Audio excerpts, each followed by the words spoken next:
आजकल आप देख रहे हैं कि जैसे इंस्टाग्राम पे, यूट्यूब पे हम लोग रील्स देखते हैं, लोग वर्कआउट कर रहे होते हैं और सडन उनकी हार्ट अटैक से डेथ हो जाती है। जो मैक्सिमम डेथ्स हैं हार्ट अटैक से 40 to 60 वाली पॉपुलेशन होती है। जो नेक्स्ट जनरेशन है अपनी, ब्रेकअप्स, रिलेशनशिप इश्यूज, जिनकी वजह से mental torture, anxiety, stress, depression बहुत ज़्यादा बढ़ता जा रहा है। इसका कितना इम्पैक्ट पड़ता है हमारी बॉडी पर, हमारी लंग्स पर? कि अगर आपकी बॉडी स्ट्रेस में जाती है, आप हमेशा एक पैनिक जोन के अंदर चलते रहेंगे। तो हम अपने लंग्स को इफेक्टिव रखने के लिए घरेलू अफोर्डेबल क्या सिंपल रेमेडीज कर सकते हैं? जो हमें कोई रेमेडीज की जरूरत नहीं है, हम लोग बहुत अच्छे हैं अगर हम अच्छा खाता खाते रहें। कुछ लोगों को जैसे अगर एक वर्ड बोले हम लोग, उन्हें बोलते हैं चाय लवर पर्सन, जिससे वो अपनी जो कैफीन होती है उसको कम कर सके। तो इसका तरीका सिर्फ यही है, अगर आपको छोड़ना है आप छोड़ दीजिए, या आप कम करनी है तो आप कर लीजिए। ठीक है, अगर मॉर्निंग में आपने एक चाय ली है, एक चाय लीजिए, मत लीजिए। परेशानी शुरू में होएगी, फिर उसके बाद बॉडी अडैप्ट कर जाएगी। सर, अगर लंग्स बहुत ज़्यादा डैमेज हो चुके हैं तो क्या पॉसिबिलिटी है कि वो ठीक हो सकता है? तो स्मोकिंग अगर आप छोड़ देते हैं तो 2 से 3 साल के अंदर अक्सर आपकी लंग्स काफ़ी अच्छी जो है वो रिवर्स हो जाती हैं। नमस्कार दोस्तों, कैसे हैं आप लोग? उम्मीद करती हूँ बहुत अच्छे होंगे। स्वागत है आपका एक चरण के एक और पावरफुल एपिसोड में। आज हमारे गेस्ट हैं एक ऐसे मेडिकल स्पेशलिस्ट जो कि ना सिर्फ दिल्ली के टॉप पल्मोनोलॉजिस्ट हैं, बल्कि allergy and chest related problem के जाने माने स्पेशलिस्ट हैं, डॉक्टर विभू कोपात्रा सर। सर, आपका बहुत बहुत स्वागत है एक चरण यूट्यूब चैनल पर। कैसे हैं सर आप? बढ़िया जी। सर, आज का पॉडकास्ट शुरू करें? बिल्कुल जी, शुरू करिए। सर, अभी हाल ही में एक्टर सैफ अली जरीवाल की सडन कार्डियक अरेस्ट से डेथ हो गई। उससे पहले सिद्धार्थ शुक्ला, पुनीत राजकुमार एंड राजू श्रीवास्तव, इनके भी मतलब सडन हार्ट अटैक से डेथ हो जाती है। तो सर, मेरा क्वेश्चन ये है इसमें कि इतने फिट दिखने वाले सेलिब्रिटी इतने मेजर इश्यूज के शिकार क्यों हो रहे हैं? देखिए, सबसे पहली चीज़ तो ये है कि जो फिट दिखता है ज़रूरी नहीं है कि जो दिखता है वही एक्चुअल में हो। अंदर से हो सकता है कि व्यक्ति के साथ कई सारी बीमारियां जो हैं वो चल रही हो। अब अगर हम ओवरऑल देखेंगे कि मैंने जो देखा है आजकल की जनरेशन के साथ, वो अपनी हेल्थ को सीरियसली लेते नहीं हैं। अब जिनके भी आपने नाम लिए हैं, ये सब वो लोग हैं जो अपने डाइट को बहुत ज़्यादा कंट्रोल करने की कोशिश करते हैं, अपने मेटाबॉलिज्म को कंट्रोल करने की कोशिश करते हैं, बहुत हेवी प्रोटीन्स लेंगे और तरह तरह की चीज़ें लेने की कोशिश करते हैं। देखिए, उस सब का जो है वो कहीं ना कहीं आपकी बॉडी के मेटाबॉलिज्म पे फ़र्क पड़ता है। जब आप एक बैलेंस डाइट नहीं लेते और आप एक specific type of a diet से जो है वो अपने आप को अच्छा दिखने के लिए जो है वो स्पेसिफिक डाइट लेते रहते हैं, एक तो वो कारण हो गया। दूसरी चीज़ क्या होती है कि देखिए, बहुत सारे केसेस हैं, जैसे मेरे पास पिछले 2-3 दिनों में भी ऐसे कई केसेस आए हैं जिनको खुद को लगता है कि बस वो एक रूटीन चेकअप के लिए आए, बट आपको रियलाइज़ होता है कि उनका बीपी काफ़ी हाई है। तो जब वो कोई भी स्ट्रेनियस एक्सरसाइज करेंगे तो उस कंडीशन के अंदर अब जितने भी लोगों की डेथ हुई है, ये सब वो हैं जो किसी ना उस पॉइंट ऑफ टाइम पे फिजिकली स्ट्रेस थे। तो उनका बीपी अगर ऑलरेडी हाई है और वो और हाई जाएगा तो हार्ट अटैक हो सकता है। और कहीं ना कहीं डेफिनेटली कोविड ने भी अपना रोल प्ले किया है, जिसके बारे में हमारे को, मैं ये नहीं कहूँगा कि कोविड की बीमारी ने कुछ बहुत चेंजेस किए हैं, बट डेफिनेटली कहीं ना कहीं तो आपकी बॉडी के बैलेंस को हिलाया है, जिसकी वजह से जो है वो पॉसिबिलिटी है कि आप ज़्यादा वनरेबल हो गए हैं इस टाइप की हार्ट अटैक्स के लिए। सर, आजकल आप देख रहे हैं कि जैसे इंस्टाग्राम पे, यूट्यूब पे हम लोग रील्स देखते हैं, लोग वर्कआउट कर रहे होते हैं और सडन उनकी हार्ट अटैक से डेथ हो जाती है। तो मेरा क्वेश्चन ये है, ऑडियंस भी मतलब यही जानना चाहेगी मेरी, कि क्या आजकल का जो वर्कआउट पैटर्न है वो रिवर्स इफेक्ट कर रहा है हमारे लंग्स और बॉडी को? ऐसा कुछ भी नहीं है। देखिए, पहली चीज़ तो ये है कि अगर हम देखें ओवरऑल, जो मैक्सिमम डेथ्स हैं हार्ट अटैक से, जो सबसे ज़्यादा वनरेबल पॉपुलेशन होती है, ये वही अबाउट 40 to 60 वाली पॉपुलेशन होती है। बिकॉज ओल्ड एज 60+ तो डेफिनेटली हमारे को पता ही है कि एक्सपेक्टेड होता है कि हार्ट अटैक हो सकता है, बट ये 40 to 60 वाली इसलिए वनरेबल होती है कि यहाँ पर आपको बीपी के इश्यूज़ वगैरह होते हैं। स्ट्रेस रिलेटेड इश्यूज सबसे ज़्यादा यहीं पर है। अब जैसे मैंने आपको बताया कि आपका बीपी ऑलरेडी थोड़ा हायर साइड पे है, अपर एंड ऑफ द नॉर्मल कह सकते हैं, या शायद हायर है, लेकिन आपको रियलाइज नहीं हुआ बिकॉज आप वर्कआउट करते हैं और कहीं ना कहीं आप अपने आप को फिट समझते हैं। तो जब आप जिम के अंदर वर्कआउट या एरोबिक्स या इस टाइप की कोई भी चीज़ करते हैं तो ट्रांजिएंटली आप देखेंगे तो आपका या मेरा भी बीपी थोड़ा सा ऊपर जाएगा। तो ऑलरेडी जिसका बहुत हाई है वो और हाई चला जाता है, तो उस कंडीशन में सडन कार्डियक इवेंट होने की पॉसिबिलिटीज बहुत ज़्यादा हो जाती हैं। बिल्कुल सर। अभी जैसे अगर देखेंगे आप यंग जनरेशन को जो अपनी है, उसमें इतना मतलब मेंटली और फिजिकली मतलब वो वीक होती जा रही है, तो क्या है इसका लिंक लाइफ स्टाइल से, इन्वायरमेंट से, या फिर पेरेंटिंग से है? आई थिंक सब चीज़ों के साथ है। देखिए, सबसे पहली चीज़ तो ये है, अगर हम आज से 20-25 साल पहले की बात करें तो जो लोग गवर्नमेंट जॉब करते थे वो तो 9 to 5 जॉब होती थी, वो शायद आज भी 9 to 5 ही है, लेकिन प्राइवेट जॉब्स भी जो होती थी वो लोग यूजुअली 6-6:30 तक घर आ जाते थे। आज की डेट के अंदर अगर आप देखेंगे कि कोई टाइमिंग ही नहीं है, लोग सुबह 12 बजे सोकर उठ रहे हैं, रात को 11 बजे तक काम कर रहे हैं, कई लोग पूरी रात काम कर रहे हैं। तो एक तो आपका लाइफस्टाइल जो है वो चेंज हो गया है, स्ट्रेस लेवल्स बहुत ज़्यादा बढ़ गए हैं, और साथ ही साथ के अंदर क्या है हमारा खान पान।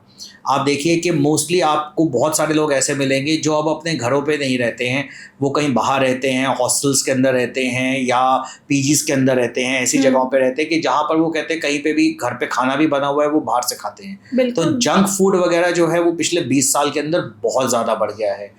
अब साथ ही साथ में पेरेंटिंग भी बहुत बड़ा इशू आ गया है। अब पहले होता था लोगों के 4 से 5 बच्चे होते थे, अब जो है वो, अब आपको फिजिकली के तो मैंने कारण बता दिया, मेंटली के अंदर आप समझ लीजिए कि लोगों के या तो 1 या 2 बच्चे हैं। अब आप ओवर प्रोटेक्टेड चलते हैं। जब आप अपने बच्चे को ओवर प्रोटेक्टेड रखते हैं तो याद रखिए, ओवर प्रोटेक्टेड आप रख सकते हो 16-17 साल की उम्र तक, उसको अल्टीमेटली तो दुनिया के अंदर आना ही है, और उसको जो दुनिया की प्रॉब्लम्स है वो फेस कर दी है। बिल्कुल सर। तो वो सारी प्रॉब्लम्स जब उसके पास आती है तो उसको समझ नहीं आता कि वो क्या करे।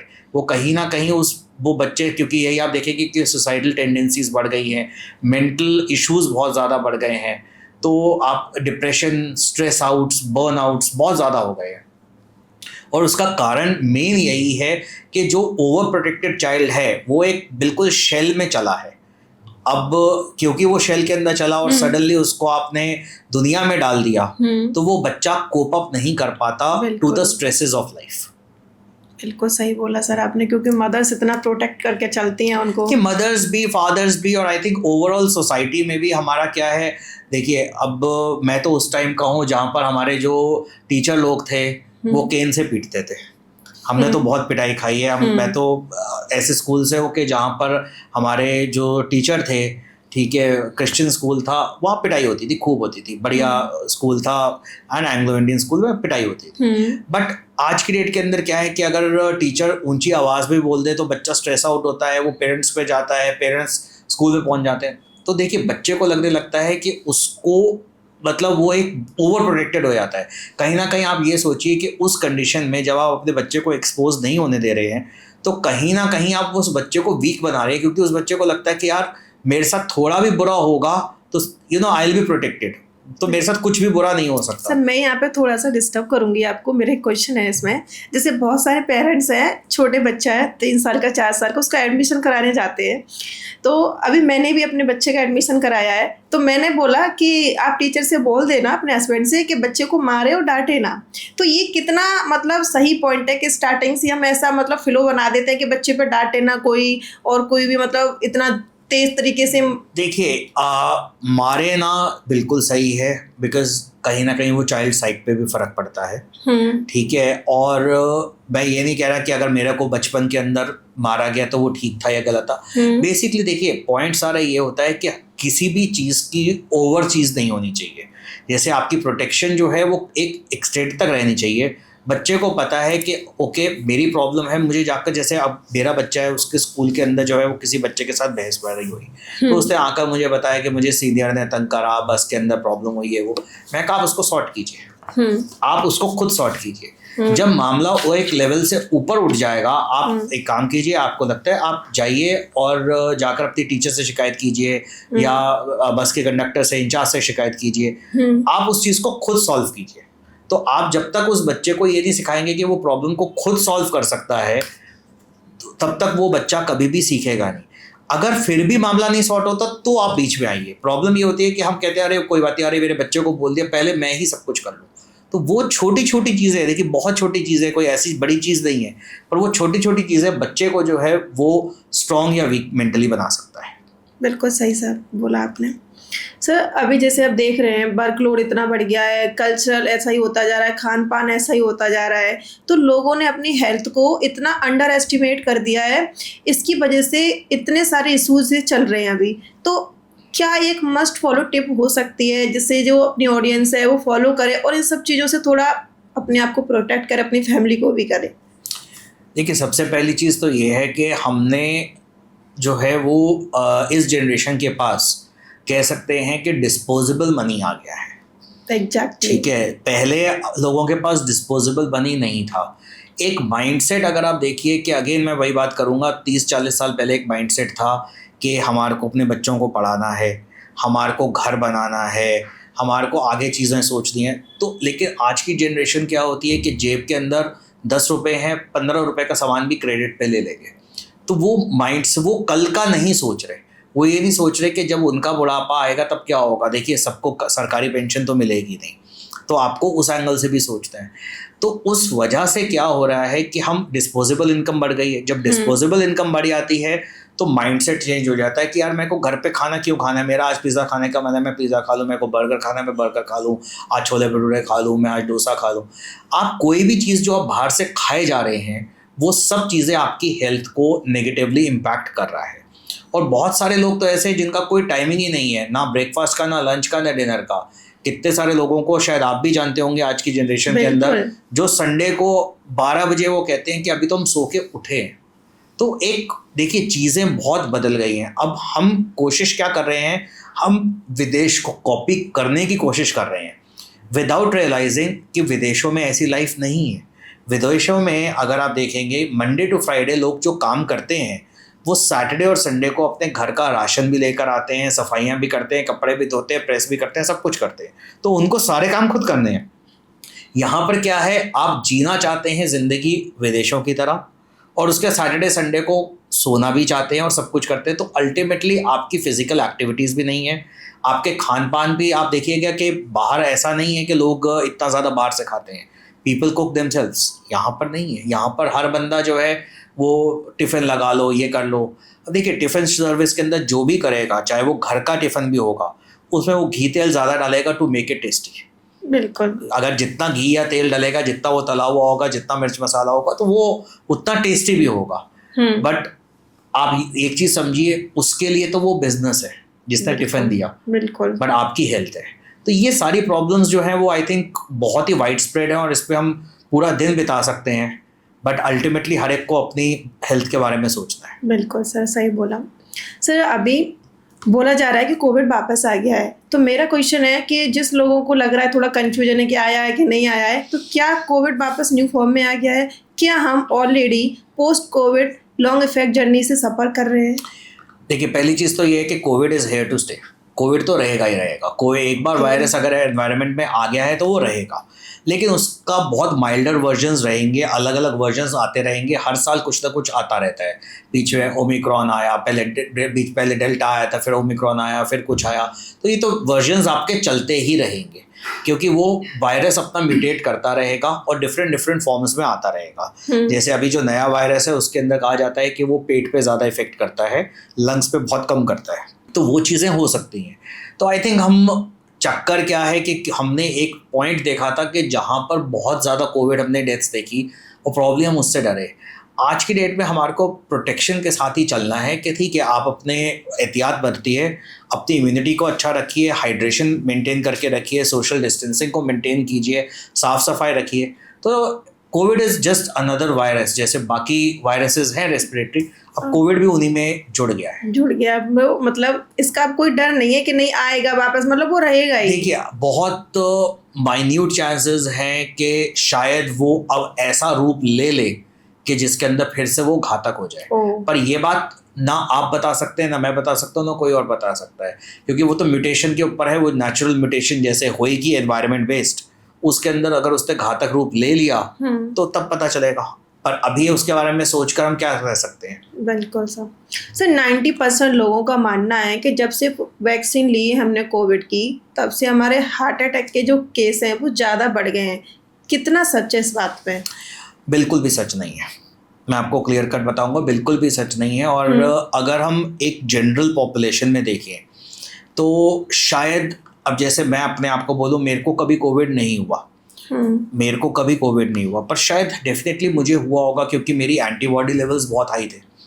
वैक्सीन जब मैंने लिया है उससे पहले भी मैंने जब एंटीबॉडी टेस्ट करवाया था तो मेरे काफ़ी हाई थे एंटीबॉडीज़, मतलब डिसेंटली। तो हो सकता है मुझे कोविड होकर चला भी गया, और ये शायद आप भी जान पहचान में होंगे, बहुत सारे लोग होंगे कि हाँ हमारे घर पे 4 लोगों को कोविड हुआ, 10 को बिल्कुल नहीं हुआ, कोई सिम्टम ही नहीं आया, कुछ नहीं हुआ। वो कोविड आकर चला गया, ठीक है, और ना तो आपका कोई सिम्टम प्रोड्यूस हुआ, ना आपको बुखार हुआ, ना खांसी हुई, ना जुकाम हुआ, कोई सिम्टम ही नहीं हुआ। तो कोविड ऑलमोस्ट हमारी 90% जनता को हो चुका है, वो जनता में फैल गया था।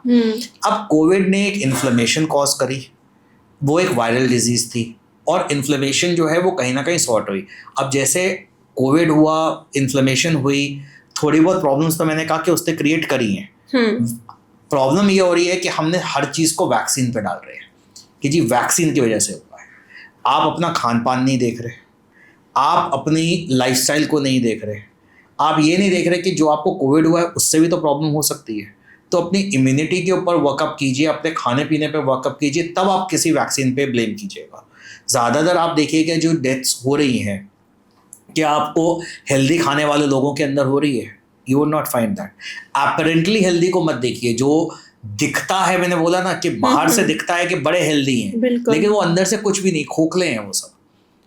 आपको क्या पता कि ये सेलिब्रिटीज किस तरीके की दवाइयाँ खाते हैं अपनी बॉडी को बिल्डअप करने के लिए, अपनी मसल्स के लिए, ये हमारे को भी नहीं पता, और मैं उसके अंदर पढ़ना भी नहीं चाहता।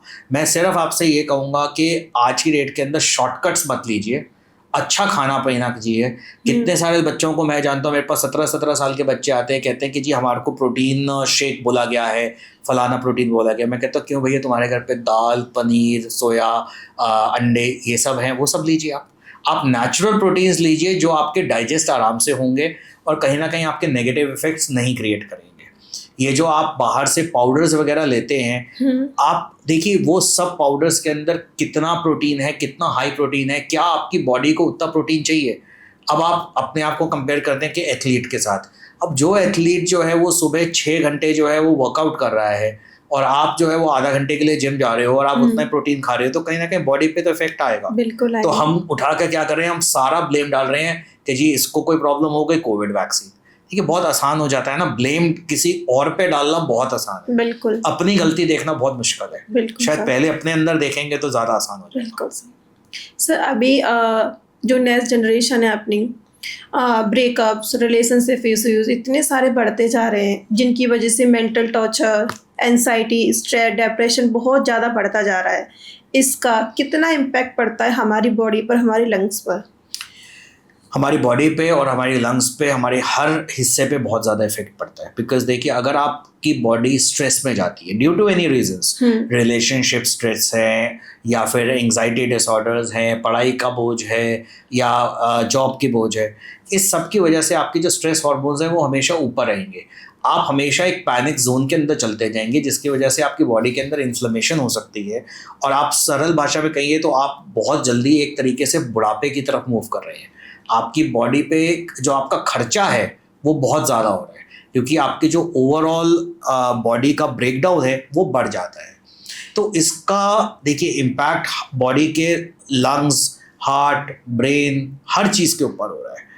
आप देखिए कि जो व्यक्ति आज की डेट में आपको 80-90 साल के गांव के जो बंदे हैं वो ज़्यादा जवान हैं एज कम्पेयर टू 35-40 साल के जो हमारे एम्प्लॉयज़ हैं जो गुड़गांव में और बेचारे नोएडा में काम कर रहे हैं। उनके कंपैरिजन में उनमें ज़्यादा फुर्ती है। ये लोग तो बेचारे कुछ करने लायक ही नहीं होते। तो वो इसलिए कि आपके ब्रेकडाउन्स बहुत ज़्यादा हो रहे हैं। तो इसका देखिए बहुत सिंपल सा आंसर है, ना तो हम स्ट्रेसेस को रोक सकते हैं। रही बात रिलेशनशिप इश्यूज़ वगैरह की, तो देखिए वो भी एक पार्ट ऑफ द स्ट्रेस है। पहले हमारा एक माइंडसेट होता था कमिटमेंट का, वो कहीं ना कहीं अब कमिटमेंट्स ख़त्म होते जा रहे हैं। वो जो एक सोसाइटी है, वो सोसाइटी के रूल्स बदल गए हैं। पहले होता था कि आपने अगर किसी के साथ आपका रिलेशनशिप है तो आपका होता था कि आपका टारगेट होता था कि इससे रिलेशनशिप है, तो चाहे वो बाद में ब्रेक डाउन हो जाए, लेकिन इनिशियली तो ये होता था कि ये आपका definitely this will go towards marriage. बिल्कुल। बट आज की डेट के अंदर उसको शायद मैंने एक वो नया शब्द सुना था, सिचुएशनशिप, कि अभी हम लोग साथ में हैं इसलिए हम साथ हैं, जब अलग हो जाएंगे तो अलग अलग है। So we are in a relationship because we are at a position together, हम लोग साथ में हैं। वो हम प्रॉब्लम ये होती है कि आप सिचुएशनशिप में तो आते हैं पर आप इमोशंस के ऊपर आपका कंट्रोल नहीं रहता और उसकी वजह से आपके स्ट्रेसेस बढ़ जाते हैं। तो आई थिंक आपको खुद को एनालाइज करना बहुत ज़रूरी है, कितना स्ट्रेस, कितनी प्रॉब्लम आप ले सकते हैं और उतना पंगा लीजिए। देखिए, हर आदमी जुआ नहीं खेल सकता, लेट्स बी वेरी ऑनेस्ट। हर आदमी शेयर मार्केट है। मैं बहुत बेसिक सी चीज़ बताता हूँ। मेरे पास पीछे पेशेंट्स आ रहे थे, शेयर मार्केट में थोड़े लॉसेस हो गए तो स्ट्रेस्ड आउट हो गए, उनके एस्थमा ट्रिगर हो गए, उनके रेस्पिरेटरी सिम्टम्स ट्रिगर हो गए, उनकी स्मोकिंग बढ़ गई। तो बेसिक पॉइंट इज, अगर आप उतना स्ट्रेस नहीं ले सकते, ऐसा तो है नहीं कि आपको नहीं पता था कि आप शेयर मार्केट पे जाएंगे तो कोई गारंटेड रिटर्न्स होंगे, तो आपको पता था कि उसमें पैसा उठ भी सकता है, डूब भी सकता है, पर आपने ये सोच कर किया कि सब कुछ अच्छा होगा। अब जब अच्छा नहीं हो रहा तो आप उस स्ट्रेस को ले नहीं पा रहे। तो वो चीज़ आपको एनालाइज करनी है कि आप कितना स्ट्रेस ले सकते हैं। हर आदमी की सहन शक्ति अलग अलग होती है। बिल्कुल सर। तो पहली तो वो चीज़ है। दूसरी चीज़ ये है कि डेफिनेटली कहीं ना कहीं आपको योगा को, मेडिटेशन को आपको अपने लाइफस्टाइल के अंदर लेकर आना ज़रूरी है। आपका रिलीजियस होना बहुत ज़रूरी नहीं है। इट इज़ नॉट इम्पॉर्टेंट कि आप बहुत रिलीजियस हों या रिलीजियस दिखाएं अपने आप को। आपको किसी और को प्रूव नहीं करना। तो जैसे अभी आपने बोला ना कि इंस्टाग्राम और यूट्यूब और ये सब, प्रॉब्लम ये हो रही है कि आप देखेंगे लोग कुंभ स्नान करने जा रहे हैं, उनको सिर्फ रील्स बनाने से मतलब। ये तो बहुत ही कॉमन है। आप आज की डेट के अंदर केदारनाथ, बद्रीनाथ के अंदर जो है वो फोन्स बैन कर दीजिए, आप रील्स बैन कर दीजिए और फिर देखिए आपके पास ऑटोमेटिकली जो रश है वो आधे से भी कम हो जाएगा। सो लोग सिर्फ बेसिकली क्या है, हम एक दिखावे वाली ज़िंदगी जीने की कोशिश कर रहे हैं। तो जिसको कहते हैं ना कि सब्सटेंस नहीं है, सिर्फ धुआं ही धुआं है। तो हम फ्रॉथ पे चल रहे हैं। जैसे साबुन होता है, तो साबुन के ऊपर जो झाग होती है ना, हम वो झाग वाली ज़िंदगी जीने की कोशिश कर रहे हैं। और वो झाग, आपको भी पता है, मुझे भी पता है, कुछ टाइम के अंदर वो झाग खत्म हो जाती है और फिर हम उस स्ट्रेस को ले नहीं पाते। बिल्कुल सर, बिल्कुल सही बोला सर। जो रेगुलर अल्कोहल स्मोकिंग करते हैं उनकी बॉडी किस तरह से डैमेज होती है? अल्कोहल और स्मोकिंग अलग अलग लेवल पे डैमेज करती है, लेट्स बी वेरी क्लियर। ठीक है, हम पहले आपको अल्कोहल की मैं बता दूं। अल्कोहल जैसे सबको पता है कि आपको एसिडिटी इश्यूज कर सकती है, आपकी स्लीप डिस्टर्बेंसेस। बहुत सारे लोग आपको ऐसे मिलेंगे जो कहेंगे कि यार मैं अल्कोहल लेकर सोता हूँ तो मुझे अच्छी नींद आती है। किसी को अच्छी नींद नहीं आती। Let me be very clear. वो इनिशियली आपको 1 से 2 घंटा तो अच्छी नींद आएगी, फिर उसके बाद वो आपके दिमाग को एक्टिवेट करेगा और as a result of which आपकी जो नींद होएगी, आप खुद को रियलाइज करोगे कि नेक्स्ट डे मॉर्निंग के अंदर जो है वो कहीं ना कहीं आप थके रहते हैं। तो alcohol definitely for sure is not doing good to your mind also. तो आपका माइंड का ब्रेक डाउन हो रहा है तो आपकी पूरी बॉडी का ब्रेक डाउन हो रहा है। अपार्ट फ्रॉम दैट लिवर पे इफेक्ट होता है, ये बात तो हमको सबको पता है। तो लिवर हो गया, स्टमक पे एसिडिटी इश्यूज हो गए, ब्रेन पे इफेक्ट कर रहा है, तो वो बॉडी कहीं ना कहीं क्रैक डाउन या ब्रेक डाउन होती है। तो अगर आप रेगुलर अल्कोहल लेते हैं। अब हम स्मोकिंग पे आते हैं। स्मोकिंग के अंदर आप ये कह सकते हैं कि आपके सर के बाल से लेकर पैर के नाखून तक हर पॉइंट को इफेक्ट करता है स्मोकिंग।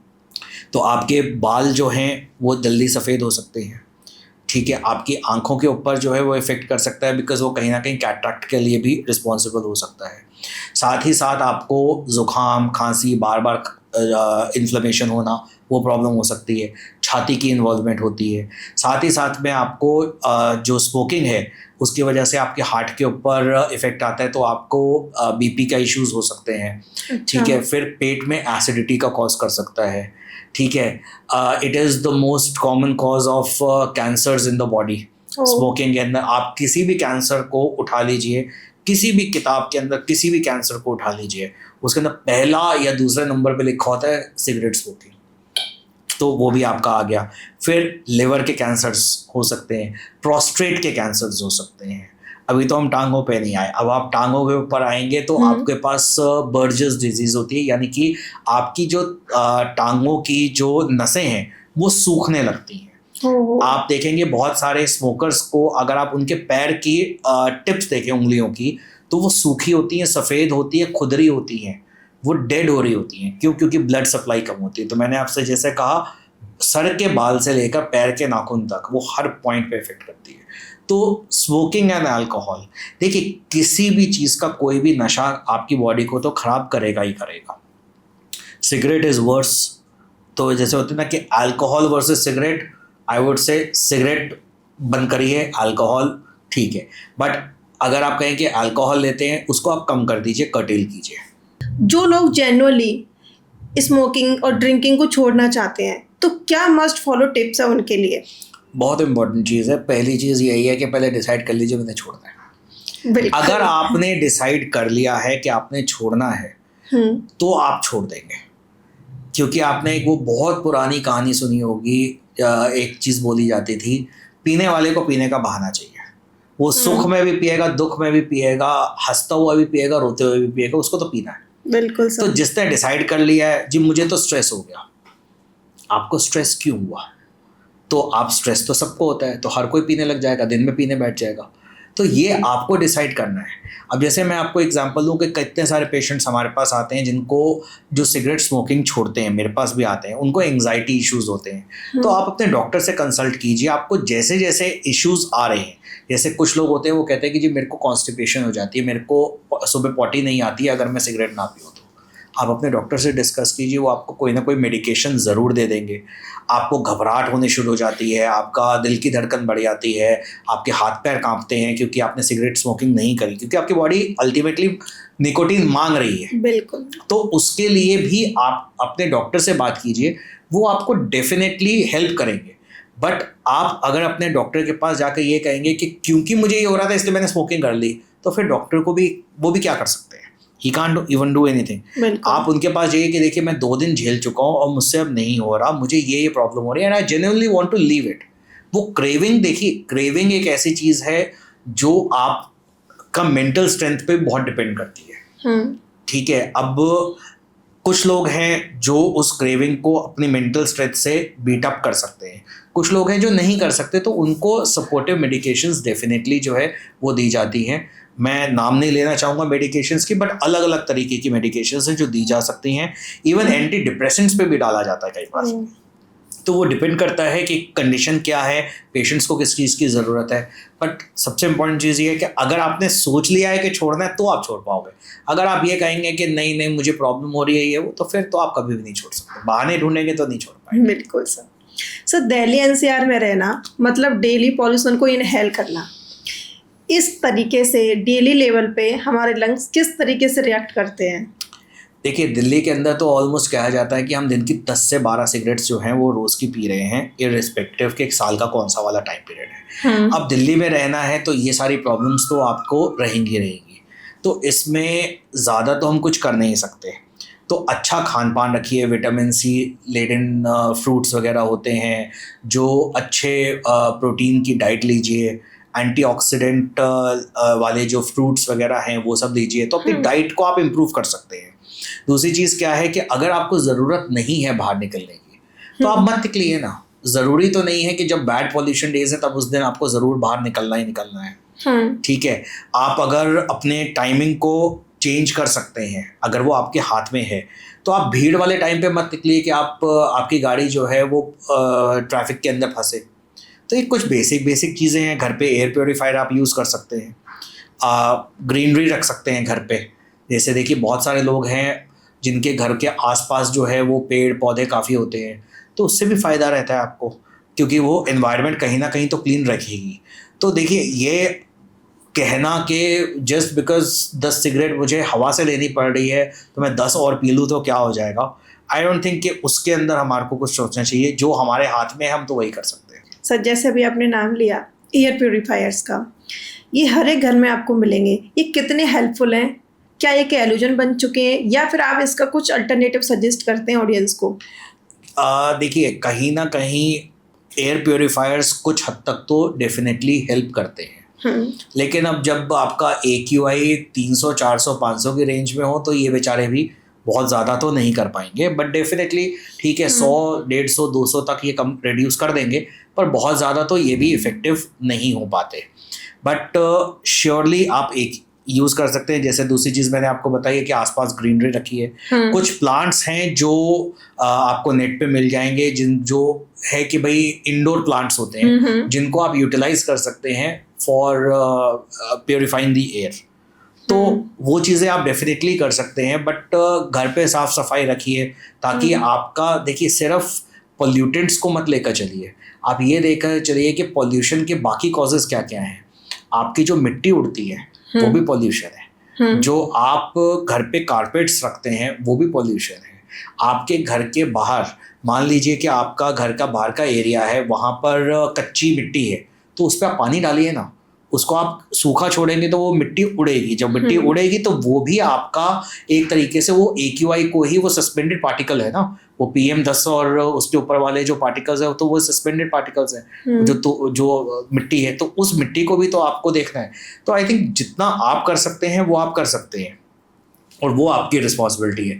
सरकार जो कर सकती है सरकार कर रही है। 15 साल से पुराने व्हीकल्स को हटवाने की कोशिश कर रहे हैं, वो आपको ट्रेन करने की कोशिश कर रहे हैं कि भाई आप स्कैटर्ड टाइमिंग्स रखिए। सरकार अपना काम कर रही है, पर सरकार को बहुत बड़ा देश चलाना है। बिल्कुल सर। तो आप अपना घर देखिए, आप अपने आसपास अगर 50 मीटर को भी ठीक कर सकते हैं तो वो कीजिए, और हर आदमी अगर 50 मीटर भी ठीक करने लगेगा ये देश सुधर जाएगा। बहुत अच्छी बात है सर। नेक्स्ट क्वेश्चन है मेरा।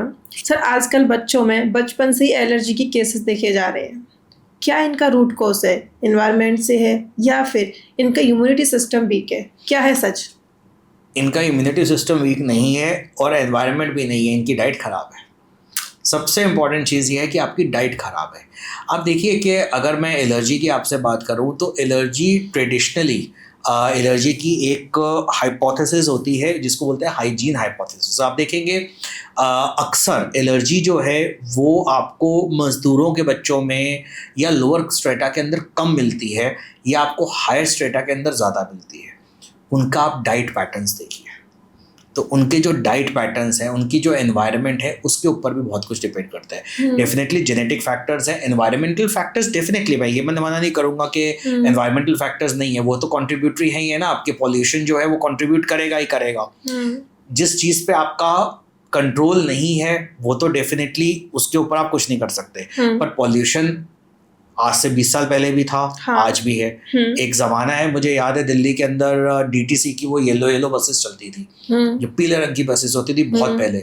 वो इतना धुआं फेंकती थी, आज की कोई बसेस आपको पीला इतना धुआं फेंकती हुई नजर नहीं आएंगी, ज़्यादातर तो अब इलेक्ट्रिकल हो गई हैं। तो इसलिए कहीं ना कहीं तब भी पॉल्यूशन बहुत ज़्यादा था।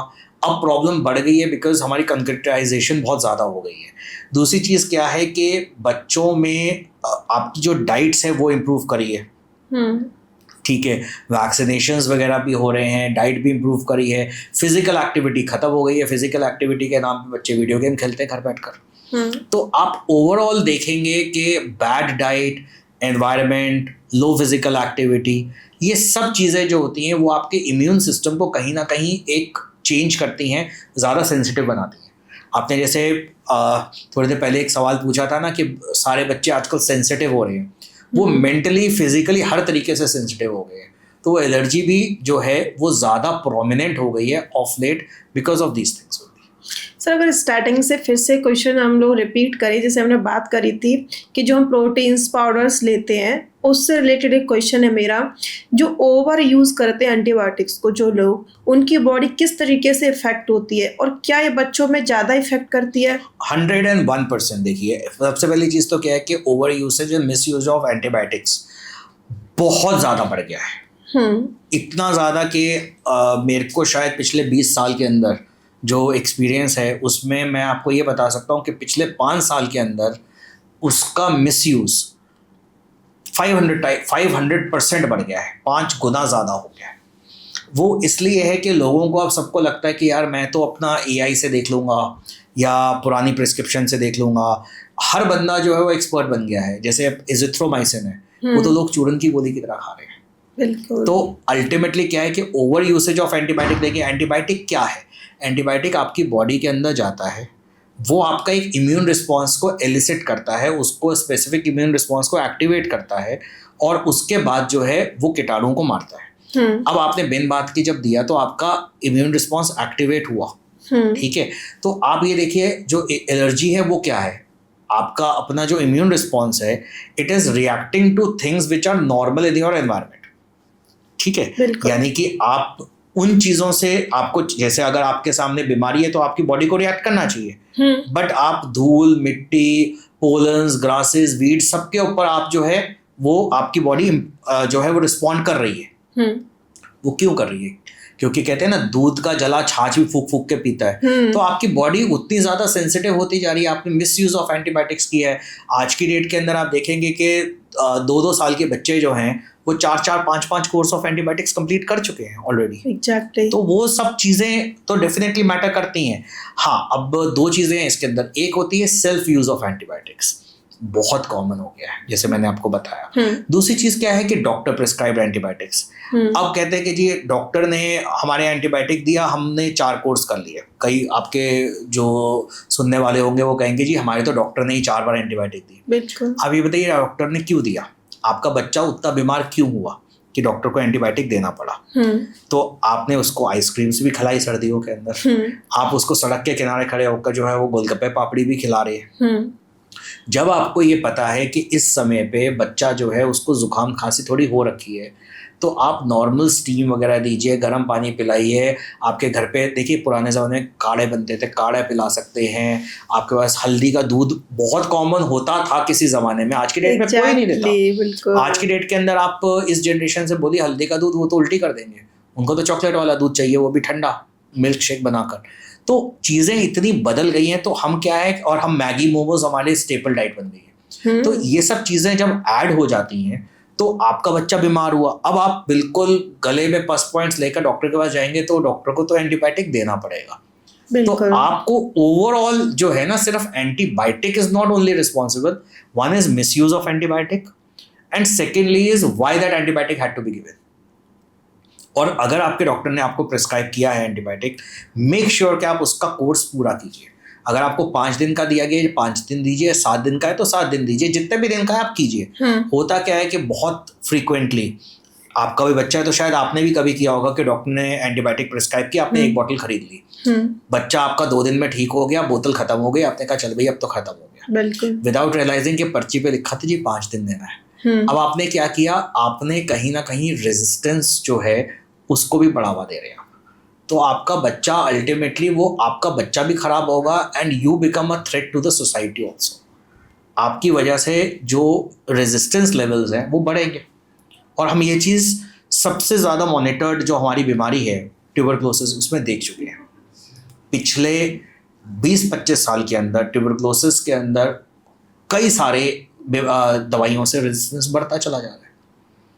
बिल्कुल। तो वो प्रॉब्लम्स भी तो बढ़ रही हैं। बिल्कुल बिल्कुल। सर अभी आपने एक वर्ड यूज़ किया था हल्दी दूध का, जो कि कभी था पहले ज़माने में, अब उसे कोई यूज़ नहीं करता। ऐसे हमारे बहुत सारे घरेलू नुस्खे हैं, जैसे स्टीम आपने बोला, हल्दी का दूध बोला, गिलो बोला।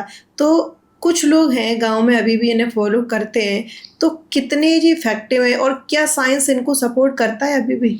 क्यों नहीं करेगा साइंस सपोर्ट? क्योंकि देखिए अल्टीमेटली हल्दी जो है, हल्दी की एंटीसेप्टिक प्रॉपर्टीज हैं, वो सबको पता है। It has a antiseptic kind of properties. क्यों? आपको चोट लगती थी तो हल्दी लगाई जाती थी पहले।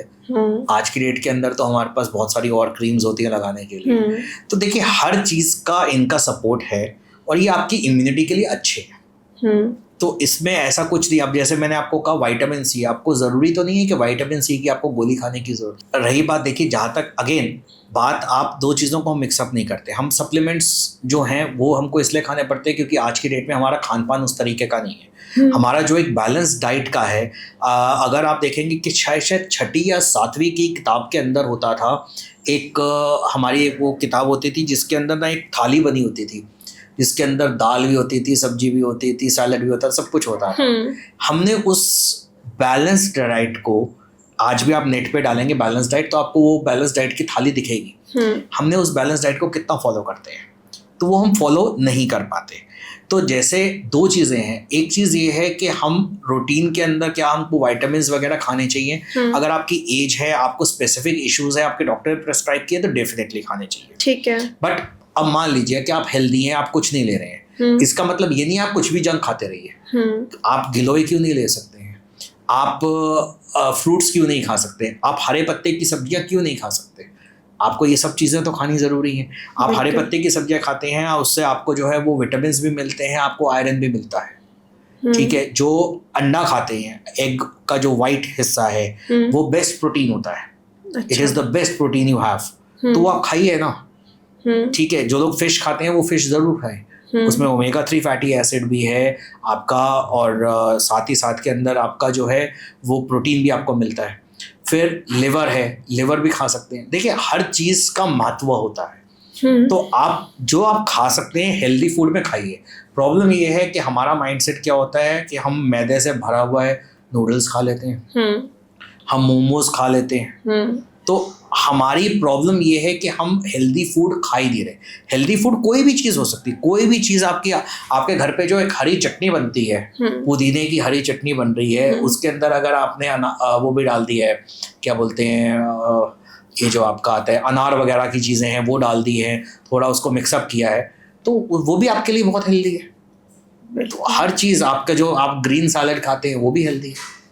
सर अभी हम जैसे घरेलू नुस्खों की बात कर रहे हैं, तो हम अपने लंग्स को, ऑर्गन्स को मतलब इफेक्टिव रखने के लिए घरेलू अफोर्डेबल क्या सिंपल रेमेडीज कर सकते हैं जो हमारी ऑडियंस, जो आम लोग हैं वो उसे कर सकते हैं? हमें कोई रेमेडीज की ज़रूरत नहीं है, हम लोग बहुत अच्छे हैं अगर हम अच्छा खाते रहे तो।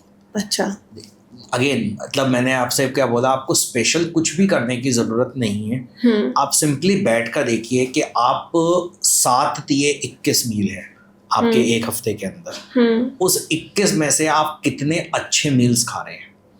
आप दोपहर को दाल रोटी सब्जी खा रहे हैं, रात को आप या दाल रोटी और या सब्जी और रोटी के साथ दही खा रहे हैं, आप रात को दाल रोटी सब्जी खा रहे हैं, आप फ्रूट्स खा रहे हैं, आप सैलेड्स खा रहे हैं, आपको कुछ भी एक्स्ट्रा करने की जरूरत नहीं है। ओके। आप रूटीन, आपका जो भी सीजनल फ्रूट है वो आप ले रहे हैं, आप अपना सैलेड भी खा रहे हैं, आप घर का खाना खा रहे हैं, तो आपको कुछ भी एक्स्ट्रा करने की ज़रूरत नहीं पड़ेगी। आप अगर एक अच्छे हेल्दी लाइफस्टाइल के साथ चल के देखिए, अगर आपके पास घर पे कोई बच्चा है जो 6-7 साल का है, वहाँ से उसको करिए और 15 साल के बाद मिलेंगे और मुझे बताइएगा वो बीमार कितना पड़ता है, वो बीमार ही नहीं पड़ेगा। सर अभी जैसे हम लोग बात कर रहे हैं, कुछ लोगों को जैसे अगर एक वर्ड बोले हम लोग, उन्हें बोलते हैं चाय लवर पर्सन। चाय लवर, बिल्कुल, जो कि सुबह शाम दोपहर उन्हें तीनों टाइम चाय चाहिए। ठीक है, कुछ लोगों की ऐसी हैबिट बन जाती है, तो वो ऐसा क्या मतलब टिप्स है या फिर प्रोटेक्शन लें जिससे वो अपनी जो कैफीन होती है उसको मतलब कम कर सके अपनी बॉडी पे, लंग्स पे? तो आप ये सवाल मुझसे पूछ रहे हैं, मैं आपको बताऊं सन 2012 या 13 तक मैं दिन की 10 चाय भी पी लेता था। ठीक है। तो सर फिर आप कैसे ऐसे मेंटेन करते हैं? मैंने उसको छोड़ दिया। अच्छा। मैंने 2012 में चाय छोड़ दी। अच्छा। और आज करीबन 13 साल हो गए मैंने चाय नहीं पी। आपको छोड़नी है तो छोड़नी है, ठीक है। ज़रूर मैं आप मान सकते हो, सिर्फ मेरे को 1 से 1.5 महीना प्रॉब्लम हुई थी कि आँख नहीं खुल रही है, दिमाग कम काम कर रहा है, क्योंकि देखिए कहीं ना कहीं चाय या कॉफ़ी जो आप लेते हैं, चाय कॉफ़ी चॉकलेट, इनमें कैफीन, टैनिन्स, ये सब चीज़ें, आप ये सब क्या है, ये आपके मूड एलिवेटर्स हैं, एक्टिवेटर्स हैं। ये कहीं ना कहीं आपके दिमाग को तेज़ चला रहे हैं, आपकी हार्ट बीट को तेज़ कर रहे हैं, वो सब चीज़ें कर रहे हैं, तो आपकी बॉडी उस पर डिपेंड होने लगती है। मैं मरीज़ को बड़े सिंपल शब्दों में समझाता हूँ, जैसे मैंने आपको बताया सिगरेट के लिए भी, सिगरेट क्या करता है, आपके दिमाग को काम करता है। अब एक छोटी सी चीज़ समझिए कि एक व्यक्ति आज शराब पीना शुरू करता है, ठीक है, पहली बार पीता है, वो शायद 2 घूंट पीता है और उसको ना चक्कर आने लगते हैं, ठीक है, अगले दिन फिर पीता है, अगले दिन फिर पीता है। एक वक्त ऐसा आता है विद इन अ वीक कि वो 60 ml 70 ml पी लेता है और उसको लगता है यार अभी भी मज़ा नहीं आया, दिमाग एलिवेट नहीं हुआ। रीज़न, आपकी बॉडी अडेप्ट कर रही है। वैसे ही चाय के साथ है, जब आप पहली बार फर्स्ट चाय पीते हैं, बहुत सारे आप देखेंगे, अब बच्चे मेरे पास भी आते हैं 5 साल के 6 साल के आकर दादी नानी आकर कहते हैं जी हमने इसको चाय पिलाई। मैंने कहा जी चाय क्यों पिलाई? बच्चे को दूध पिला रहे हैं तब तक ठीक है, आपने को चाय पिलाने को कौन बोला? नहीं, हमें लगा के चाय दे देनी चाहिए। आप जब देखिए बॉडी उस हिसाब से आपकी अडेप्ट करती चली जाती है। आपको अभी अगर मान लीजिए कि यहाँ पर गर्मी लगेगी तो आपको जो होगा वो आपको पसीना आने लगेगा बहुत ज़्यादा। ठंड लगेगी तो आप ठिठुरने लगेंगे, क्योंकि बॉडी को तो अडेप्ट करके नॉर्मल चीज़ करनी है। तो जब आपकी बॉडी को नॉर्मलाइज करना है तो वो मेरी 10 चाय जो थी वो मेरे नॉर्मल चीज़ें चलने के लिए बड़ी नॉर्मल थी। मैंने जब एक साथ छोड़ी तो 1 डेढ़ 2 महीना तो मैं बहुत परेशान हुआ कि यार दिमाग बंद हो जाता था, परेशान हो जाता था, ज़्यादा सोचना पड़ता था, ज़्यादा एफर्ट डालना पड़ता था। फिर धीरे धीरे बॉडी ने अडेप्ट किया कि नहीं यार, क्योंकि दिमाग तो वही है ना, बट वो था कि उसको पता था कि एक्स्ट्रा मिल रहा है तो वो उस हिसाब से एडजस्ट कर गया। तो बस वो चीज़ है। जैसे अब आपने यहाँ पर 2 ग्लास यहाँ पर पानी रखे हैं, 2 बॉटल्स पानी की रखी है मेरे लिए। अगर मैं दोनों पानी पी जाऊँगा तो आपको अगली बार से 4 रखनी पड़ेंगे। एग्जैक्टली। ठीक है जी। और अगर अभी 2 रखी और मैंने दोनों में से एक भी हाथ लगे तो अगली बार शायद आप 1 रखोगे। तो बॉडी भी एडजस्ट उसी हिसाब से करती चली जाती है। तो इसका तरीका सिर्फ यही है, अगर आपको छोड़ना है आप छोड़ दीजिए, या कम करनी है तो आप कर लीजिए। ठीक है, अगर मॉर्निंग में आपने 1 चाय ली है, 1 चाय लीजिए, मत लीजिए। परेशानी शुरू में होएगी, फिर उसके बाद बॉडी अडेप्ट कर जाएगी। जो हमारे लंग्स और ऑर्गन्स का जो ट्रांसप्लांटेशन होता है इंडिया में कितना पॉसिबल है? और जैसे हम किसी की बॉडी से किसी दूसरी बॉडी में जब हम मतलब उनको ट्रांसफ़र करते हैं तो वो उस टाइम की मतलब क्या मतलब वो सिचुएशन होनी चाहिए, क्या मतलब वो फॉलो होने चाहिए पॉइंट्स? देखिए, सबसे पहली चीज़ तो ये है कि लंग ट्रांसप्लांट और बॉडी के जो अलग अलग पार्ट्स के आपके ट्रांसप्लांट्स हैं उसके अंदर सबसे कॉमन और सबसे पुराना ट्रांसप्लांट हमारा जो होता था वो आइज़ का होता था। ठीक है। ठीक है, तो वो डेथ होने के बाद जो होता है with in a stipulated time आपको इन्फॉर्म करना होता है और वो आते हैं, वो आपकी आइज़ लेकर चले जाते थे। लेकिन आजकल आप देखेंगे कि बहुत ज़्यादा आपके रोड एक्सीडेंट्स वगैरह हो रहे हैं। देखिए, पहले एक टाइम था कि जब आपके रोड एक्सीडेंट्स या सीरियस डिजीज़ होती थी तो लोगों की डेथ हो जाती थी। आजकल क्या होता है, लोग वेंटिलेटर पे चले जाते हैं और ब्रेन डेड हो जाते हैं। अगर आपके घर पे किसी की इस तरीके की सिचुएशन है और अगर आपकी चाहत है कि वो व्यक्ति ब्रेन डेड हो चुका है तो उसकी मृत्यु तो समझ लीजिए हो ही चुकी है। ठीक है, वो क्लिनिकली वो बंदा एक तरीके से वो व्यक्ति जो है वो ब्रेन डेड है, मीन्स अब उसने वापस तो आना नहीं है, वो एक डीप कोमा में चला गया है और वो ब्रेन डेथ है और वो पेशेंट ने वापस नहीं आना। अब आप चाहते हैं कि वो व्यक्ति जिए तो उसकी आइज़, उसकी जो लंग्स है, उसका हार्ट है, लिवर है, हर तरीके की चीज़ें जो हैं वो आप डोनेट अगर करते हैं तो आप ये समझ लीजिए कि वो व्यक्ति 6 से 7 लोगों में जीवित रह सकता है। तो ये एक चीज़ है जो की जा सकती है। तो ट्रांसप्लांट्स आज की डेट के अंदर लंग्स, हार्ट, सारे ट्रांसप्लांट्स अवेलेबल हैं इस कंट्री के। ओके, ठीक है, डोनर मिलने की चीज़ होती है। अच्छा, प्रॉब्लम ये है कि डोनेशंस नहीं है हमारे। सर एक क्वेश्चन और है मेरा इसमें पर्सनली कि मतलब ऑडियंस भी मे बी किसी को करना हो, जैसे किसी की चाह है कि मरने के बाद उसका जो बॉडी के जो ऑर्गन्स है कुछ भी अगर किसी के काम आए तो वो किस तरीके से डोनेट कर सकता है? वो रजिस्ट्री होती है जी। अच्छा, वो रजिस्ट्री होती है आपकी। अगर मरने के बाद का है तो आपकी रजिस्ट्री होती है, ऑनलाइन आपकी हो जाती है। उसमें कितने शरीर के अंगों का मतलब आप डोनेट कर सकते हैं? देखिए, वो टाइम पीरियड के ऊपर डिपेंड करता है आपकी डेथ को कितना टाइम हुआ है। आइज का जैसे है वो सबसे ज्यादा फ्रेश रहती है, वो तो जल्दी हो जाती है। ठीक है, लंग्स जो होती हैं वो भी ट्रांसप्लांट हो जाती हैं, अगर इमीडिएटली डेथ हुई तो वो भी हो जाती है। हार्ट ऑब्वियसली एक बार रुक चुका तो वो ट्रांसप्लांट का कोई पॉइंट ही नहीं बनता। इसमें कितने चांसेस होते हैं कि जो दूसरे बंदे की बॉडी के ऑर्गन दूसरे बंदे की बॉडी में ट्रांसफर कर रहे हैं वो मतलब सक्सेस ही होएगा, कभी फेलियर नहीं होगा? देखिए, फेलियर रेट डेफिनेटली रहता है, लेकिन उस कंडीशन में क्या होता है कि जो भी बंदा जिसको आपका डोनेशन जा रहा है उसके ऑब्वियसली टेस्ट वगैरह सारे हो चुके होते हैं। ठीक है, और उसको दवाइयाँ दी जाती है जिसको आपकी इम्यूनिटी को सप्रेस किया जाता है। क्योंकि देखिए, आप जब एक ट्रांसप्लांट का मतलब ये है कि आप एक फॉरेन बॉडी, एक बाहर से आपने एक ऑर्गन आपके अंदर डाला, तो एक तरीके से एक जैसे कीटाणु के अगेंस्ट आपकी बॉडी रिएक्ट करेगी, वैसे ही वो बॉडी आपकी जो है वो उस ऑर्गन के अगेंस्ट भी कहीं ना कहीं तो रिएक्ट करेगी। आइज़ में ये प्रॉब्लम नहीं आती लेकिन बाकी ऑर्गन्स में आ सकती है, तो उसलिए इम्यून सप्रेशंस वगैरह दिए जाते हैं। ये काफ़ी स्पेशलाइज्ड काइंड ऑफ फील्ड होती है ट्रांसप्लांटेशन वगैरह, तो और इसके अंदर कॉमन भी है। बस ये चीज़ है कि इंडिया में प्रॉब्लम ये है, एक्सेप्टेंस वाले तो बहुत है। जैसे मैं आपने तो डेथ के बाद की और ऑर्गन ट्रांसप्लांट की बात की, हमारे देश में सबसे बड़ी प्रॉब्लम जो है वो खून की है। आप खून लेने वाले जो है ना बहुत है, देने वाला कोई नहीं मिलेगा आपको। और वो सर्कमस्टेंसेस में क्या होता है कि आप बहुत कॉमनली देखेंगे आपका हॉस्पिटल सेटअप्स के अंदर भी कई बार मतलब मैंने तो काफ़ी एक्सपीरियंस किया जब मैं गवर्नमेंट हॉस्पिटल्स में भी था। तो जब मेरी ट्रेनिंग हो रही थी उस टाइम की बात बता रहा हूँ मैं आपको, 22-23-24 साल पहले की बातें हैं। तो हम लोग होते थे, फीमेल ब्लीड कर गई है, उसको खून की ज़रूरत है, रिश्तेदार गायब हो जाते थे। तो आई थिंक हम ऑर्गन ट्रांसप्लांट बहुत ही एडवांस बातें करने शुरू हो गए हैं। आप पहले ये बताइए, आप खून, अगर आप फिट हैं तो आप खून क्यों नहीं डोनेट करते? हर 3 महीने में जाकर खून डोनेट कीजिए, किसी का तो भला होगा, बहुत भला होगा। तो आप जो चीज़ ऑर्गन ट्रांसप्लांट बहुत देर के बाद है जी, मरने के बाद मैं आइस को ट्रांसप्लांट करूंगा, किसी को कुछ है तो वो दे देंगे, वो सब तो बात की चीज़ है। आप ये बताइए, इससे ब्लड तो एक ऐसी चीज़ है और उसके अंदर कोई लॉस भी नहीं है और इट्स अ फायदा आपके लिए। वो एक तरीके से आपकी बॉडी जो है, जब आप ब्लड को डोनेट जब आप देते हैं, एक हेल्दी बॉडी ब्लड डोनेट करती है तो उससे फायदा ये रहता है कि आपका इम्यून सिस्टम और एक्टिवेट होता है। वो एक तरीके से, जैसे आपने अभी पीछे देखा होगा ड्रिल्स हुई थी कि लड़ाई के टाइम पे जब पाकिस्तान से भी पीछे लड़ाई हुई थी, तो ऑपरेशन हुआ था, तो उस टाइम पे होता है ना कि ड्रिल्स की गई थी, मॉक ड्रिल्स जिसको बोलते हैं। तो जो मॉक ड्रिल है वो एक तरीके से आपकी बॉडी की मॉक ड्रिल हो रही है, तो आपकी बॉडी और अच्छी ट्रेन हो रही है टू फाइट टुमारो। तो आपको भी फायदा है, किसी और को भी फायदा है, पहले वो तो कीजिए। बिल्कुल, ट्रांसप्लांट तो बहुत आगे कीजिए। बिल्कुल, अगर आप कर सकते हैं, आप हेल्दी हैं और आपका बॉडी उस लायक है कि आप किसी की हेल्प कर सकते हैं, तो आप जरूर से ब्लड डोनेट करिए। बहुत अच्छी बात है, बहुत अच्छा काम है, जरूर करिए आप।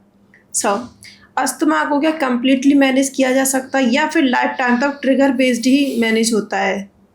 देखिए, अस्थमा के साथ क्या होता है कि स्टेप बेस्ड ट्रीटमेंट होता है और अस्थमा को इनिशियली आप जैसे मैनेज करते हैं प्रॉपरली, उसको मैनेज करके मेडिसिन वगैरह के साथ, और ऑब्वियसली ट्रिगर्स जो आपको अगर नोन ट्रिगर्स हैं उन सबको तो आपको अवॉइडेंस, तो allergen avoidance is the first thing. आपको पता है कि मुझे इस पर्टिकुलर चीज़ से एलर्जी, तो वो आप तो मत यूज़ कीजिए। तो या कोई भी आपके ट्रिगर्स आपको पता है तो सबसे वो तो अच्छी चीज़ है कि आपको ट्रिगर्स पता है, तो ट्रिगर्स को तो हटाना ही पड़ेगा। प्लस मेडिकेशंस लेनी होती है, then it's a step based treatment कि धीरे धीरे आपके डॉक्टर जो है आपको मेडिसिन से हटा देंगे, बट प्रिकॉशंस आपके चलते रहेंगे। और asthma can go into रेमिशन for several years.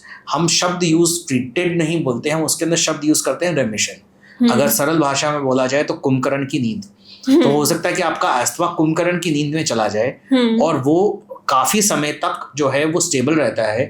It can come back may be 10 years, कई बार तो 15-15, 20-20 साल तक कुछ भी नहीं होता, पेशेंट ठीक रहता है, बट उसमें प्रॉपर ट्रीटमेंट की बहुत ज़रूरत है। प्रॉब्लम हमारी ये होती है कि हम प्रॉपर ट्रीटमेंट या उस बीमारी को एक्सेप्ट करने को तैयार नहीं होते। हमारी प्रॉब्लम सिर्फ ये है, हम ब्लड प्रेशर से सिर्फ इसलिए डरते हैं क्योंकि हमको पता है कि हम मर सकते हैं। अस्थमा के साथ हम डरते इसलिए नहीं है कि हमारे को लगता है कि यार जब प्रॉब्लम होगी तब देख लेंगे। बिल्कुल। और हम फिर क्या होता है कि कहीं ना कहीं हमारे को लगता है कि मैं दवाई क्यों लूँ, अभी तो मैं स्टेबल हूँ। तो मेहनत देखिए कोई करना नहीं चाहता और लोगों को लगता है कि मेरे को सिम्टम नहीं है तो मैं ठीक हूँ। जैसे अभी मैंने आपने पहला जब सवाल पूछा था तो आपने कहा कि हेल्दी लोगों की डेथ हो रही है। मैंने आपसे वही चीज़ यहाँ पर बोलूँगा, चलिए अस्थमा से डेथ नहीं हो रही है, बट हेल्दी है उसकी आप श्योरिटी नहीं दे सकते। आपको अपरेंटली लग रहा है कि मैं ठीक हूँ, परंतु आपके अंदर अस्थमा है और वो ट्रिगर हो सकता है। बिल्कुल। तो प्रिकॉशंस लेकर चलिए, अपने डॉक्टर के साथ बात कीजिए। और हो सकता है, अब मेरे भी कई पेशेंट्स हैं जिनको मैंने बोला हुआ है कि भाई तुम मेरे को एक बार 6 महीने में एक बार जो है वो दिखा लेते हैं, वो स्टेबल रहते हैं, हम कुछ नहीं करते, हम भेज देते हैं उनको। बिल्कुल। सर, अगर लंग्स बहुत ज़्यादा डैमेज हो चुके हैं तो क्या पॉसिबिलिटी है कि वो ठीक हो सकता है? हो सकता है तो उसमें कितना टाइम पीरियड रहता है उसका? डैमेज किस तरीके से डैमेज है? देखिए, मतलब उसमें अब सिचुएशन नहीं रही, जैसे बहुत सारे लोगों की लंग्स बुरी तरह खराब हो जाते हैं जो अल्कोहल वगैरह करते हैं, डॉक्टर बोल देते हैं कि सिर्फ हम ट्राई कर सकते हैं इस तरीके से। डैमेज 2 तरीके के हैं। एक तो आपकी फिजिकल डैमेज हो गया आपका, जैसे कि आपका फिजिकल डैमेज का मतलब जब मैं आपसे कहूँगा, मैं फिजिकल तो उस एंगल से फिजिकल नहीं, जैसे आपका टीबी हुआ किसी को, टीबी की वजह से जो है वो लंग्स जो है वो काफ़ी हद तक डिस्ट्रॉय हो गई, ख़राब हो गई हैं, फाइब्रोज हो गई हैं, मतलब सड़ गई हैं, गल गई हैं, ख़राब हो चुकी हैं।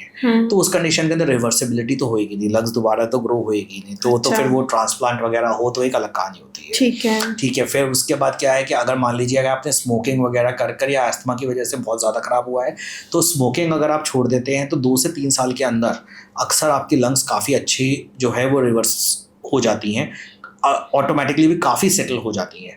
आपको दवाई की ज़रूरत पड़ सकती है, सपोर्ट की ज़रूरत पड़ सकती है, पर बहुत ज़्यादा लंबे की ज़रूरत नहीं भी पड़ती है। अगर एस्थमा है तो आपका वर्स्ट एस्थमा भी होगा तो वो दवाइयों के बेसिस पे नॉर्मल चलेगा and your lungs will be absolutely normal, तो वहाँ प्रॉब्लम नहीं है। अगर ILD है तो ऑब्वियसली वो लंग धीरे धीरे खराब हो रही है, पर अगर आप दवाई लेते रहते हैं तो जो कह सकते हैं कि जो ब्रेकडाउन है, जिस स्पीड से वो गिर रही है वो स्लो हो जाती है। तो कंडीशन टू कंडीशन पे डिपेंड करता है। तो ऐसा नहीं है कि जी लंग्स जी हमारी पूरी ख़राब हो गई। वो ख़राब का क्या है कि जैसे TB में ख़राब हो गई या पूरा फाइब्रोसिस हो गया ख़राब हो गई, उस कंडीशन के अंदर जो है वो प्रॉब्लम हो सकती है। तो उसमें तो फिर ट्रांसप्लांट तो ऑप्शन है ही।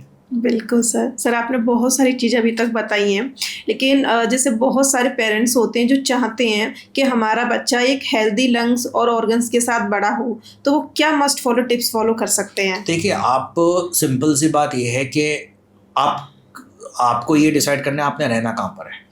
अगर तो आप दिल्ली NCR के अंदर रह रहे हैं तो आपका बच्चा जो है उसको इसी एनवायरनमेंट के अंदर सांस लेनी भी है और उसी पॉल्यूशन के साथ झेलना भी है। तो एक तो वो वाली चीज़ हो गई। तो अब इसके साथ में क्या है, अब आपके पास और ऑप्शंस क्या क्या है। आप चलिए, आप इंडिया में रहिए, आप दिल्ली में रहिए, आप दिल्ली के बाहर रहिए, आप वर्ल्ड के अंदर कहीं भी रहिए। तो ये तो आपके जो चीज़ आपके हाथ में नहीं है वो तो आपका हो गया एनवायरनमेंट। आपके हाथ के अंदर क्या है, फिजिकल एक्टिविटी।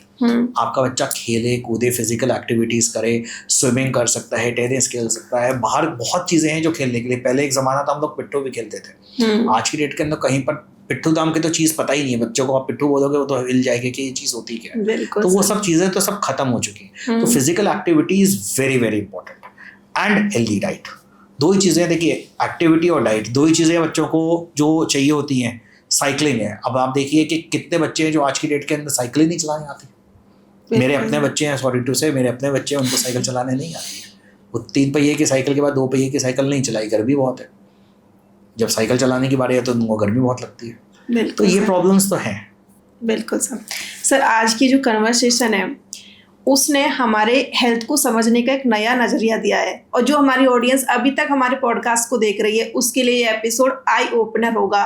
प्लीज़ आप लोग इस पॉडकास्ट को शेयर कीजिएगा, क्योंकि बहुत इंपॉर्टेंट है, क्योंकि हेल्थ मोस्ट इम्पोर्टेंट, बहुत इंपॉर्टेंट फैक्टर है अपनी लाइफ का। क्योंकि पैसे आप कमा सकते हैं, सब कुछ आप कमा सकते हैं पैसे की वजह से, पर हेल्थ अगर आगे बार बिगड़ गई तो बहुत दिक्कत आएगी। ना आप अच्छा खा सकते हैं, ना आप कुछ भी नहीं कर सकते। मतलब पूरे टाइम आपका मन है चाउमीन खाने का, डॉक्टर ने मना कर दिया आपको नहीं खाना, तो सबसे पहले हेल्दी रहिए, एक्सरसाइज कीजिए, मेडिटेशन वगैरह करिए। सर आपने इतना सारा कुछ बताया ऑडियंस को, उनके लिए बहुत वैल्यूबल मतलब एपिसोड रहा है। Thank you so much sir कि आपने अपना इतना वैल्यूबल टाइम दिया, इतनी इंसाइट्स के लिए बहुत बहुत धन्यवाद सर आपका। आपको इस एपिसोड का कौन सा पार्ट सबसे ज़्यादा अच्छा लगा वो कमेंट में ज़रूर बताइएगा। इसके शॉर्ट रील आपको हमारे official Yugcharan YouTube channel and Instagram पर मिल जाएंगे, वहाँ पे जाके देख लीजिएगा। और किन गेस्ट को हम नेक्स्ट इनवाइट करें वो भी जरूर बताइएगा कमेंट्स में। सब्सक्राइब कर लीजिए युगचरण यूट्यूब चैनल को ऐसे ही रॉ एंड वैल्यूबल डिस्कशन के लिए। थैंक यू सो मच इतना सारा प्यार देने के लिए, बहुत बहुत धन्यवाद आपका। स्वस्थ रहिए, अपनों का ध्यान रखिए।